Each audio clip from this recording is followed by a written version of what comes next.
संगच्छध्वं संवद्वधं संवो मनांसि जानतां देवभागं यथा पूर्वे संजनन उपासते। महादेव के दरबार में दिव्य योगाश्रम की ओर से, हमारी ओर से बहुत बहुत अभिनंदन है। आप सभी का बहुत बहुत स्वागत है। आज के सत्संग की हम अगर चर्चा करें, और इस भागदौड़ भरी जिंदगी में हम कल भी बता रहे थे कि सत्संग प्रत्येक मनुष्य के मन के विकास के लिए, चित्त की वृद्धि के लिए, आत्मा की शुद्धि के लिए, वाणी व्यवहार मन कर्म वचनों के लिए शुद्ध करने हेतु बहुत आवश्यक है, परम आवश्यक है। और अगर हम यूं कहें कि जब से मनुष्य का जन्म होता है तब से वो निरंतर और निरंतर, जब बच्चा गर्भ में होता है तो ये विचार करता है कि कहाँ मैं फंस गया हूं, कुछ भी मैं अब करने लायक नहीं हूं। मैं जैसे ही इस पृथ्वी पर बाहर निकलूंगा और प्रभु का सुमिरन मैं करूंगा, उनका जप करूंगा, उनका भजन करूंगा, साधना करूंगा, ये करूंगा, वो करूंगा। जैसे ही पृथ्वी पर आता है तो सोचता है कि थोड़े और बड़े हो जाऊंगा स्वयं से, तब से मैं राम राम का सुमिरन करूंगा। थोड़ा और बड़ा होता है, लेकिन पढ़ने लायक भी हो जाता है, तो वो धीरे धीरे धीरे धीरे स्टेप बाय स्टेप ऊपर तो बढ़ता चला जाता है शरीर से, लेकिन उसका मन जो होता है सांसारिक वस्तुओं में बस फंस कर रह जाता है, अटक कर रह जाता है, और वहां से वो व्यक्ति नहीं निकल पाता। इस प्रकार से पढ़ाई, फिर नौकरी, व्यापार, फिर विवाह, फिर ग्रस्त बच्चे, फिर उनके बच्चों का लालन पालन, रिश्तेदारी, सगे संबंधियों को आना जाना, किसी का जन्मोत्सव, किसी के विवाह, किसी का उत्सव, किसी का ये, किसी का संसार से विदा हो जाना। तो इन सब आवागमन में और दुनिया भर की तमाम झंझटों में वो निरंतर उलझता रहता है, और वहाँ से उसको समय नहीं मिल पाता। इस सत्संग रूपी, इस राम रूपी जो सरयू नदी है, गंगा नदी है, यमुना नदी है, त्रिवेणी का अगर हम यूँ कहें संगम नहीं, गंगा जमुना सरस्वती का वो जो सत्संग रूपी संगम है, इसका वो अनुपान नहीं कर पाता, और निरंतर जितना वो निकलने का प्रयास करता है उतना ज़्यादा फंसता चला जाता है। वो ये कहता है कि हम ये कर लेंगे तो उसके बाद हम प्रारंभ करेंगे, ये कर लेंगे वो हो जाएगा तो वैसा उसके बाद प्रारंभ करेंगे, लेकिन वो इन्फिनिटी की तरह अनंत जो दिशा है, अनंत मार्ग है, उसकी तरफ बढ़ता चला जाता है, लेकिन किंतु परंतु वो राम राम का सुमिरन, प्रभु नाम का सुमिरन नहीं कर पाता है। और इस प्रकार से जब वो अंतिम समय में आता है तब ये कहता है, धत तेरी की, हम तो सब कुछ विचार किए कि हम आज से करेंगे, कल से करेंगे, बस यही छूट गया, है ना। और यही छूटते छूटते उन संसार में रच पच गया वो बिल्कुल, और वहां से विरक्त होने की उसने कभी भी एक भी सुध नहीं ली, एक भी तरीका नहीं मालूम किया, न कभी गुरु के सानिध्य में बैठा, न कभी सत्संग में गया। तो बोलो ये ऐसा ज्ञान आता कहाँ से? वो ग्रस्त में रहकर भी सत्संग कर सकता था, प्रभु का सुमिरन कर सकता था, लेकिन करता तो तब जब सही गुरु का सानिध्य मिलता, जब सत्संग का साथ मिलता। तो आज वही सत्संग की हम बात कर रहे हैं। तो जीवन में याद रखना, सबसे बड़ी साधना वही है जब व्यक्ति अपने भीतर झांकता है, और जिस दिन वो अपने स्वयं के भीतर जानने का प्रयास करता है, उसके जीवन का उद्धार हो जाता है। जिस प्रकार से भगवान बुद्ध को ज्ञात हो जाता है, इतने बड़े शासन उनके सामने रखा होता है, विवाह भी हो जाता है, एक बच्चा भी हो जाता है, लेकिन उसके बावजूद भी उनको समझ में आ जाता है कि नहीं, यहाँ कुछ और नहीं है। तो फिर वो उनका मन वहाँ से विरक्त हो जाता है, और फिर वो जब अपने ध्यान में चले जाते हैं, उसके बाद जब लौट कर आते हैं तो बाद में अपने पत्नी और बच्चे को जब उगलानी होती है तो उनको भी लेकर चले जाते हैं। तो ये बुद्ध हैं, हम बदलेंगे तो दूसरों को भी बदल दिया, दूसरों को भी उद्धार करने में लग गए वो, है ना। तो इसी प्रकार से हमने कहा जीवन का सबसे बड़ी साधना वही है कि हम अपने स्वयं के भीतर झांकें, यही सच्ची साधना है। और ये समझ लीजिएगा कि जब हम अध्यात्म की ओर बढ़ते हैं, जब हम योग की तरफ बढ़ते हैं, जब हम ध्यान की तरफ बढ़ते हैं, तो ये चीजें हमारे हमसे दूर नहीं होती हैं, हमसे अलग नहीं होती, हमसे अलहदा नहीं होती, वहां से हम उनसे डिटैच नहीं हो पाते हैं, च्युत नहीं हो पाते हैं। तो जब हम योग में जुड़ते हैं, योग का मतलब ही होता है जुड़ना, जोड़ना, बनना, मिल जाना, समा जाना। तो योग आपको अंतर मन के दर्शन कराता है और बाहर संसार, बाहर भोगों की तरफ आपको लेकर चला जाता है, निरंतर जाता रहता है, निरंतर जाता रहता है। और आप कहीं भी आज इसकी चाहना तो कल उसकी चाहना, आज इसमें मन लग गया तो कल उसमें मन लग गया, आज ये पूरा करना है तो कल वो छूट रहा है, उसको भी पूरा करना है। बस इन्हीं चीजों में लगता लगाता वो बस अपने जीवन के अंतिम दिनों में तक आ पहुंचता है, लेकिन वो खाली हाथ ही इस संसार से विदा हो जाता है। तो इसलिए हमने कहा जो आनंद है, सच्चा आनंद है, सच्चा सुख है, वो शास्त्रों, आध्यात्मिक शास्त्रों की तरफ है, वेदों की तरफ है, गीता की तरफ है। रामायण को पढ़ो, आप महाभारत को पढ़ो, समझ में आ जाएगा कि संबंध क्या होते हैं। गीता यही तो बता रही है। तो इसलिए हमें अध्यात्म की ओर जाना है और उसके लिए हमने सबसे आसान तरीका बताया, योगम शरणम गच्छामि। जब आप योग की तरफ, योग में जब आसन लगाना प्रारंभ कर देते हो तो एक जैसे ही सिद्धासन लगाते हो, सिद्ध आसन तो ऐसी चीज हमने बताई आपको दीदी है, जितने सनातनी भाई बहन हैं, बच्चे हैं, कि आप जैसे ही सिद्धासन लगाओगे आपका मन इधर उधर भटकेगा भी नहीं। आप चाहे व्यापार में तोल कर रहे हो ना तो गलत नहीं करोगे, आपका प्रारब्ध सुधर जाता है, आपका कर्म सुधर जाता है जब आप सिद्धासन लगाते हो, क्योंकि सिद्धासन में आप चाह कर भी गलत नहीं करोगे। तो इसलिए अपने लिए, हम अपने लिए अच्छा नहीं करते, क्योंकि हम हमेशा कहते हैं ना कि जब आप किसी का बुरा चाह रहे होते हो, जब किसी का बुरा कर रहे होते हो, तो अंततः आप स्वयं का ही बुरा चाह रहे होते हो, स्वयं का ही बुरा कर रहे होते हो। तो इसलिए हमने सिद्ध आसन में बैठकर योग की साधना में लगना है। और प्रातःकाल का समय तो सबसे उत्तम है। लोग कहते हैं कि इस समय शीतकालीन सत्र चल रहा है, शीतकालीन चल रहा है, जनवरी का महीना है, इसमें बहुत ठंड है, महा महीना चल रहा है, पूस में महा में बहुत ठंड हो जाती है। तो इस समय कैसे? तो हम तो एक बात उन सभी से कहते हैं, जो घड़ी का समय है उस घड़ी के अनुसार अगर आप चल रहे हो तो समय उतना ही है, आपके पास भी, हमारे पास भी उतना ही समय है, आपके पास भी उतना समय है। बस याद रखिएगा, जो बच्चे अध्ययन कर रहे हैं, आज चलिए हम उनके लिए बता दे रहे हैं। जो बच्चे अध्ययन कर रहे हैं, अब वो कहते हैं हम पढ़ते तो बहुत हैं लेकिन समझ नहीं आता, क्या करें? अब होता क्या है, वो रात भर जागते हैं, दिन में नींद ही पूरी नहीं होती है। और जब आप सोते हो और सोते वक्त अपनी नींद पूरी नहीं लेते हो, 3-4 घंटे की नींद ले रहे हो और आप पढ़ने के लिए बैठ रहे हो 18-18 घंटे, तो फिर कैसे आप पढ़ पाओगे? क्यों? आप झिकोगे, आपको उबासी आएगी, पढ़ते पढ़ते सो जाओगे, मन आपका वहां लगेगा नहीं, मन दुनिया भर की तमाम चीजों में लगेगा। तो इसलिए नींद अपनी 6 से 7 घंटे की पूरी कीजिएगा, उसके बाद पढ़ने बैठिएगा, तो आपका मन भी ध्यान में लगेगा, मन आपका पढ़ने में लगेगा, है ना। तो जो उन बच्चों के लिए हमने आज एक चीज बता दी, तो ये बच्चे भी, वो जो पढ़ने वाले विद्यार्थी हैं, वो इस प्रकार से करें। और साधक जो लोग हैं, रामायण का पठन चल रहा है, गीता का पठन चलते चलते पहला ही श्लोक में आपको जमाई आ रही है, उबासी आ रही है, नींद आ रही है, क्यों? आप अपना समय कहीं और, मोबाइल में इतना समय क्यों लगा रहे हो? शॉपिंग में समय मत लगाओ ना, मोबाइल में, शॉपिंग में, बाहर गपशप में इतना समय लगाए जा रहे हो, इतना समय लगा रहे हो, वहीं किसी की रिश्तेदारी में आने जाने में समय लगाए जा रहे हो, क्यों समय को व्यर्थ गंवा रहे हो? इस समय बहुत ही हमने कहा बहुत ही कीमती है, बहुत ही महत्वपूर्ण है। इस समय का आप सदुपयोग करना सीखिए। जो विद्यार्थी हैं तो उनके लिए तो यही है, जो साधक हैं हम उनके लिए भी बता रहे हैं।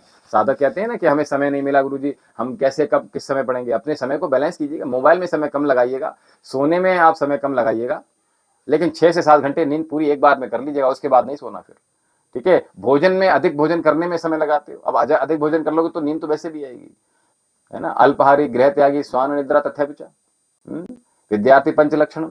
तो भैया हमें विद्यार्थी जीवन हमेशा रखना है। ऐसा नहीं है कि विद्यार्थी जीवन कभी खत्म हो जाता है। हम ये मानते हैं कि विद्यार्थी जीवन कभी समाप्त नहीं होता। आप विद्यार्थी बने रहेंगे तो जीवन में आप सब कुछ अप्राप्त की ओर बढ़ते चले जाएंगे, यानी प्राप्त की ओर बढ़ते चले जाएंगे, प्राप्ति की ओर बढ़ते चले जाएंगे, पाने के लिए बढ़ते चले जाएंगे, और अपने आप को विद्यार्थी बना के रखेंगे तो बहुत बढ़िया रहेगा। इसलिए सीखते रहिएगा। और जो हमने कहा, अपने समय को आपने बांट दिया है, जगह जगह बांट दिया है। मित्रों में, रिश्तेदारियों में, फ़ोन कॉलिंग में, व्हाट्सएप में, फेसबुक में, मैसेंजर में, अब तो पता नहीं क्या-क्या इंस्टा है, यानी क्या-क्या चीज़ चल गई हैं अब तो, बच्चों के लिए बहुत कुछ पता होगा। तो वो सब कुछ जो हम ऑनलाइन रहकर चीज़ें चला रहे हैं, फिर मूवी में, फिर सीरियल में, कहीं बाहर जाकर मूवी देखना है, फिर घूमने-फिरने में, यानी कितना समय है आपके पास और आप देखोगे आपने इधर-उधर का समय अपना लगा दिया। लेकिन क्या हमने फिर वही कहा आपसे, जीवन में यदि सबसे बड़ी साधना है तो आपके भीतर तो इसमें भीतर झाँकना क्या हुआ? ये तो आप बाहर झाँक रहे हो, संसार को देख रहे हो। लगातार अपनी दृष्टि, अपनी इच्छाएँ वहाँ व्यक्त कर रहे हो, जहाँ आपको वाक़ई में ना तो शांति मिलेगी, ना संतुष्टि मिलेगी, ना तृप्ति मिलेगी, ना आनंद मिलेगा, ना सुखद अनुभूतियाँ होंगी। वो वहाँ आपसे कुछ भी सब कुछ छिटक जाएगा। तो इसलिए इस संसार में हम हमेशा एक नियम याद कर लीजिएगा, एक सूत्र आपको दे रहे हैं, संसार में रहना है तो संसार से विरक्त होकर जो व्यक्ति जीता है, ऐसा व्यक्ति आनंद की अनुभूतियां करता है, ऐसा व्यक्ति परमपिता परमेश्वर का प्रिय हो जाता है, ऐसा व्यक्ति मोक्ष का अधिकारी होता है। और जो व्यक्ति संसार में रच पच जाते हैं, उन्हीं उत्सवों में आनंद लिए जा रहे हो, पार्टियों में आनंद लिए जा रहे हो, नशों में आनंद लिए जा रहे हो, शोर शराबों में आनंद लिए जा रहे हो। अरे जब बाहर आपके शोर होगा, कानों से घुसेगा शोर, आंखों से घुसेगा शोर, ये मुंह से घुसेगा, नाक से घुसेगा, आपकी इंद्रियों से जो शोर अंदर घुसेगा, उस शोर को कहां ले जाओगे भैया? आपकी इंद्रियों के जो सुख है, उनके शोर जो अगर आप बाहर इंद्रियों के सुख में चले जाओगे तो भीतर आपके त्राहिमम त्राहिमम होता रहेगा। भीतर की आनंद, भीतर की शांति आप प्राप्त नहीं कर पाओगे, भीतर की शांति से आप अतृप्त रह जाओगे, असंतुष्ट ही रहोगे, छू नहीं पाओगे, कभी जो प्यास है जो आनंद की वो बुझ नहीं पाएगी। तो इसलिए आप सबसे बड़ी साधना यही है कि आप अपने भीतर झांकना प्रारंभ कीजिएगा और शांति की ओर आगे आप बढ़ सकते हैं। तो इसलिए हमने कहा, जब तो हम कह रहे थे कि योग की बात हमने की, योग जब आप सिद्धासन लगा लेते हो और जब हम श्वास प्रश्वास करते हैं, सो श्वास छोड़ा हम, सो हम, सो हम, तो इस सोहम के साथ या ओम चैंट के साथ या केवल अपने विचारों के साथ लगातार एक के बाद एक के बाद एक के बाद एक एक विचार लगातार चलता रहता है, all time running in your mind, a lot of thoughts, बहुत सारे विचार निरंतरता के साथ आपके मन मस्तिष्क को भेदते रहते हैं, लगातार कचोटते रहते हैं, लगातार जगड़ते रहते हैं, लगातार फंसाते रहते हैं, लगातार आपको वहां बांधे रखते हैं और वहां आप शांति की तरफ नहीं जा पाते। लेकिन अभ्यास जब करोगे इस शांति की ओर तो आपका मन खाली होना प्रारंभ होगा, आपका चित्त क्लीन होना प्रारंभ करेगा। और कहते हैं ना कि अब इस पात्र में सपोज दैट ऑलरेडी जल भरा हुआ है, अब इसमें कहें भैया एक लोटा जल और दे दो, कहां ले लोगे बताओ आप? जब आपका मन, आपका चित्त, आपका बुद्धि, आपका मस्तिष्क इस संसार रूपी भोगों से, तरह तरह के तमाम प्रश्नों से, तमाम तरह की आप जो सब चीजें चल रही हैं, जी धन्यवाद, तो जब इतनी सब चीजें चल रही हैं तो वो इस जो मन के भीतर हम यहां से कुछ बताएंगे तो बोलो कैसे आपके मस्तिष्क का जो पात्र है वो कैसे भर पाएगा? वो आप उसे वंचित रह जाओगे, जो ज्ञान का अमृत बरस रहा है उससे वंचित रह जाओगे। और जब हमने कहा योग की साधना में अब जाओगे, सिद्ध आसन लगाकर श्वास प्रश्वास कर रहे हो, सो हम कर रहे हो, तो आपके भीतर की गहराई में जो आनंद की अनुभूतियां हो रही हैं, मन चित्त के भीतर जो आपके भीतर जो आनंद और जो प्रफुल्लताएं यानी ढेरों कमल खुल रहे हैं, वो आनंद की तृप्ति आपको करा देंगे, यानी अमृत की बूंदें बरसेंगी और उनको आप अपने जीवन में उतार सकते हो। और जब जैसे ही आपके मन मस्तिष्क में वो अमृत कलश फूटेगा तो आप देखेंगे क्या ऐसा लगेगा भीतर ही भीतर आनंद है। बाहर तो सब कुछ झूठा है, व्यर्थ है, हमारे उपयोग की कोई चीज भी नहीं है, झूठे ही हम फंसे हुए थे इतने वर्षों से। अरे भैया इतने दिनों से जिन झूठी झूठी चीजों में, व्यसनों में, तमाम नशों में, रिश्तेदारियों में, मित्र और कुमित्र बनाने में, यानी मित्र और दुश्मन बनाने में, और भोगने में, तरह तरह की चीजों को भोग लेने में हम समझ रखते थे कि हमने बहुत ज्यादा हमने बल प्राप्त कर लिया, शक्ति प्राप्त कर ली। तो ऐसा नहीं है। जो हमने कहा सबसे ऊपर आध्यात्म है, उसके बाद कोई भी पद प्रतिष्ठा आती है। इसीलिए तो जितने राजनेता हैं या जितने भी आप फिल्मी सितारे देखोगे तो वो साधु के पास क्यों जा रहे हैं? कभी विचार किया आपने? क्या लेने जा रहे हैं? आप अपने भीतर तमाम तरह की कलह, तमाम तरह के उपद्रव, तमाम तरह की भोग, तमाम तरह की विलासता लिए हुए हो, और वहां से निकलना एक साधु जानता है, एक संत जानता है, एक ज्ञानी जानता है, एक गुरु जानता है। तो इसलिए बड़े बड़े उद्यमी, बड़े बड़े राजनेता, बड़े बड़े फिल्मी सितारे और बड़े बड़े पदों पर आसीन जो व्यक्ति हैं, वो क्यों जा रहे हैं भैया? उनके पास तो कुछ है नहीं, क्यों जा रहे हैं प्रेमानंद महाराज के पास? क्यों जा रहे हैं बताइए आप? क्यों किसी गुरु के पास जा रहे हैं? उनके पास तो कुछ है ही नहीं, ना गाड़ी है, ना बंगला है, ना नौकर, ना चाकर, कुछ नहीं है उनके पास भाई। ना आभूषण है सोने से सुसज्जित, ना उनका रंग महल इतना बड़ा है, ना उनका कोई कहना चाहिए ना कि कोई दूतावास नहीं है उनका। उनके पास रहने के लिए बहुत सारे साधन नहीं है, बहुत सारे वस्त्र नहीं है तमाम तरह के। और देने के लिए उनके पास क्या है बताओ? देने के पास है, देने के पास वो है जिसे पाकर आप तृप्त हो जाते हो, जिसे पाकर बड़े से बड़ा ज्ञानी, बड़े से बड़ा राजनेता, बड़े से बड़ा फिल्मी सितारा, बड़े से बड़ा पद पर आसीन व्यक्ति, बड़े से बड़ा जो धनाढ्य व्यक्ति है, जिसकी इनकम 10-10 लाख महीने की है, जो एक महीने में 1-1 करोड़ रुपया कमा रहा है, फिर भी वो अशांत है। शांति लेने आपको गुरु के शरण में ही आना पड़ेगा, सत्संग की शरण में आना पड़ेगा। तो इसलिए हमने कहा सत्संग आपका योग से ही प्रारंभ हो जाता है भैया। तो योग को अपने जीवन में आपने उतारना है पहले, और जैसे ही हमने कहा सिद्धासन में आप बैठोगे, तो अब देखिए हमें नहीं पता कि हम आप लोगों से क्या ही बात करेंगे, लेकिन जैसे ही गद्दी पर बैठते हैं, महादेव के दरबार में सिद्धासन जैसे ही लगाते हैं, न जाने कहां से वो गुरु कृपा होती है, महादेव की कृपा होती है, माँ सरस्वती की कृपा होती है कि स्वतः वो सब चीजें अपने ऑटोमेटिकली बस वाणी लगातार निरंतर चलती रहती है, और महादेव का आशीर्वाद आप सभी को प्राप्त होता रहता है।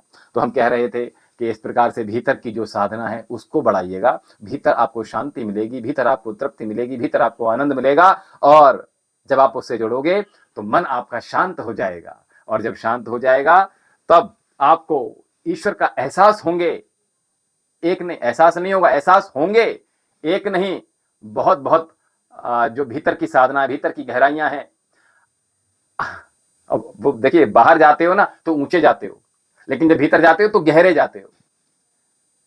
किसी ने पूछा एक बार कि आप कहते हो कि लंबा गहरा श्वास लो, भैया लंबा और गहरे में अंतर पता होगा सभी को, नहीं पता तो आज फिर बता देंगे। भीतर तक आप जा पाते हो, मूलाधार से सहस्त्रार की जब यात्रा होती है, आहा क्या बात है, आनंद ही आनंद होता है। मन लगता है कि तमाम तरह के जो हमें सेक्सुअल डिजायर जो हमें हो रहे होते हैं बाहरी रूप से, वो क्षणिक होते हैं, लेकिन ये जो अमृत रूपी अंदर आनंद बह रहा है साधना में, शांति में, तृप्ति में, योग में, जो सेंसेशन हो रहे हैं वो अद्भुत होते हैं, वो अनंत होते हैं, वो अनगिनत होते हैं। उनको हम मुखारबिंद से जितनी बार बताएं उतना कम पड़ जाता है। तो हमने कहा आप जो बाहर सुख भोग रहे हो, पहले तो वो चलो भोगो, कोई दिक्कत नहीं, लेकिन आपने जैसे ही योग शुरू कर देंगे, ऑटोमेटिकली क्या होगा, आपके जीवन में वो आनंद की अनुभूतियां, आनंद की जो प्राप्ति है वो आनी प्रारंभ हो जाएगी। तो हमने कहा सबसे बड़ी साधना क्या बोलो? भीतर झांकना। और भीतर झांकने के लिए सबसे बड़ा साधन क्या बताया? योगम शरणम गच्छामि। योग की शरण में आप क्विकली आ जाइए, तुरंत आ जाइएगा। और जब आप योग की शरण में आते हो तो मन आपका शांत हो जाता है। हमने कहा बाहर के झंझटों से छूटना प्रारंभ हो जाते हो आप, और ईश्वर, उस परम पिता परमेश्वर की, हमने कहा एहसास आपको अनगिनत होने प्रारंभ हो जाते हैं। ईश्वर आपके भीतर के नेत्रों से आपको दिखाई देने लग जाते हैं, और उनकी आवाज, उनकी प्रिय वाणी, उनकी अमृत वाणी आपके कर्णों को में मधुरता घोल देती है। तो इसलिए इस भागदौड़ भरी जिंदगी में ऐसा लगता है कि हम सब कुछ पा लिए हैं, सब कुछ प्राप्त कर लेंगे, और ऐसा लगता भी है कि हम सब कुछ पा लेते हैं, लेकिन लेकिन लेकिन लेकिन आप स्वयं को, खुद को खो देते हो। और संसार में जितने भी योगी हुए, जितने भी ऋषि ऋषिकाएं हुए, जितने भी हमारे महान पुरुष हुए, जितने भी हमारे देवी देवता हुए, राम कृष्ण परमहंस, योगी राज, हमारे महादेव, जितने भी साधक हुए, जितने भी ऋषि ऋषिकाएं हुए, सभी क्या कर रहे हैं? वो कुछ पाने के लिए, समथिंग मिसिंग, वो कहते नहीं समथिंग इज मिसिंग। क्या मिसिंग? भीतर की शांति थी उसको मिसिंग कर रहे थे, इसलिए तो महादेव छोड़कर चले गए। भगवान श्री कृष्ण को एक जगह शांति नहीं मिली, वो जगह जगह जाते रहे। भगवान राम शांति के लिए 14 वर्ष के लिए चले गए, है ना? तो शांति खोजने के लिए चले गए, नहीं चले गए? तो आप भी अगर शांति चाहते हैं तो हम आपसे नहीं कह रहे हैं कि भैया अपने अपने घर को छोड़ो, जहां हो वहीं से प्रारंभ करो, वहीं से समय निकालो। सबके पास छोटा घर ही सही, छत तो सबके पास होगी, छत से साधना शुरू करो। अगर आपको भजन में कहीं शोर शराबा हो रहा है तो आप प्रातःकाल ब्रह्म मुहूर्त में उठना प्रारंभ करो, उसके बाद अपनी साधना करके फिर सो जाओ, अगर आपको ऐसा लग रहा है तो। इसलिए हमने कहा सत्संग जो चलता है, सत्संग में रोज सुनना है हमें, सत्संग में रोज नहाना है हमें। और जब सत्संग में नहाओगे तो सत्संग हमें याद दिलाता रहता है कि बाहर कुछ भी नहीं है, भीतर ही सब कुछ है, आपके अंदर ही सब कुछ है। और जो मिला है उसमें आपको संतुष्टि होनी प्रारंभ हो जाएगी, उसमें आपको संतोष होना प्रारंभ हो जाएगा, आप संतोष करोगे। और जो नहीं मिला है तो आपका धीरज, आपका धैर्य बलवान होगा। तो इसलिए अपने संतोष को बढ़ाइए, अपने धीरज को बढ़ाइएगा। और हमने कहा 3 चीजें और हम बता देते हैं आपको, इसके बाद सत्संग की हम समाप्ति की ओर बढ़ेंगे, फिर आगे जो प्रश्न होंगे वो प्रश्न ले लिए जाएंगे। और देखिए, क्रोध छोड़ोगे आप, क्रोध, अहंकार और विश्वास, ये 3 चीजें। कल भी हमने कुछ 3 चीजें बताई थी आपको और आज फिर बता रहे हैं, स्मरण रखें। क्रोध अगर आप छोड़ते हो तो प्रसन्नता आएगी, शांति आएगी, खुशी आएगी, सुख आएगा, समृद्धि आएगी, आनंद की अनुभूतियां होंगी आपको। और उन अनंत जो आनंद होंगे उनको आप अनुभूत कर पाएंगे, उनको आप अनुभव कर पाएंगे। और जब अहंकार आप जब त्याग देते हो तो जो रिक्त स्थान है आपके जीवन में प्रेम का, तो आपको प्रेम, अनंत प्रेम प्राप्त होगा। किस किस का प्रेम प्राप्त होगा? आप जिस संसार में रह रहे हो ना, उस संसार में जो भी लोग रह रहे हैं, जितने भी ईश्वर के भक्त हैं, उन सबका आपको आशीर्वाद मिलेगा, उन सबका प्रेम आपको मिलेगा और बढ़ बढ़कर प्रेम मिलेगा। इस बात की हम गारंटी के साथ आपसे कह रहे हैं कि आपको प्रेम मिलेगा, मिलेगा, प्रेम मिलेगा। अहंकार छोड़कर तो देखो, सबका प्रेम मिलेगा। लोग कहते नहीं है हमने सबको अपना बनाकर देख लिया। भैया आपने एक चीज को तो अपना के रखा हुआ है तो सब अपने कैसे हो जाएंगे? आपने अहंकार रूपी जो मणि है ना, आपने वो अपने भीतर पहन रखी है, वो गले में डाल रखी है, उसको निकाल कर फेंक दीजिएगा। उसको जैसे ही निकाल के फेंकेंगे आपके जीवन में प्रेम बढ़ता चला जाएगा। और हमने कहा तीसरी चीज विश्वास। और जब आप विश्वास करना सीख जाते हो, किस पर? अपने गुरु पर, जो ज्ञान दे रहा है उस पर, जो सत्संग सुना रहा है उस पर। और सबसे बड़ा प्रेम, सबसे बड़ा विश्वास किस पर? महादेव पर जब आप विश्वास करते हो तो महादेव स्वयं आपको मार्ग दिखाएंगे। ये हम बहुत बड़ी बात आपको बता दी है आज। तो इसलिए हमें अगर भीतर शांति चाहिए, भीतर तृप्ति चाहिए, संतुष्टि चाहिए, आनंद चाहिए, आनंद की अनंत गुने आनंद की अनुभूतियां चाहिए, अमृत वर्षा चाहिए, वो सेंसेशन आप चाहते हैं जो आपके हजारों करोड़ों गुना आपके शरीर को ऐसे कंपन कर देते हैं, ऊर्जा से लबालब भर देते हैं। उस ऊर्जा को आप जब अनुभव करोगे, आहा क्या आनंद है, सुखद आनंद की अनुभूतियां होती हैं। जब उस आनंद को आप प्राप्त कर लोगे, कब? जब आप महादेव पर विश्वास करोगे तब। क्योंकि महादेव के दरबार है, पवित्र दरबार, और जिन्होंने योग और अध्यात्म दोनों की हम बात करेंगे, दोनों का उद्गम जहां से होता है वो महादेव ही तो है। तो महादेव की शरण में आ जाइएगा, अपने क्रोध को नष्ट कीजिएगा, अहंकार को नष्ट कीजिएगा और विश्वास को महादेव के प्रति दृढ़ कीजिएगा। आपका जीवन बदल जाएगा, आपका जीवन में आनंद और सुख की अनुभूतियां हो जाएंगी, आपका जीवन अमृत तत्व से भर जाएगा। और यूं कहें कि आपकी साधना पवित्र हो जाएगी और आप साधना में प्रवेश कर पाएंगे। बोलिए सच्चिदानंद भगवान की जय, सत्य सनातन वैदिक धर्म की जय। नमः पार्वते पतये, हर हर महादेव, हर हर महादेव, हर हर महादेव।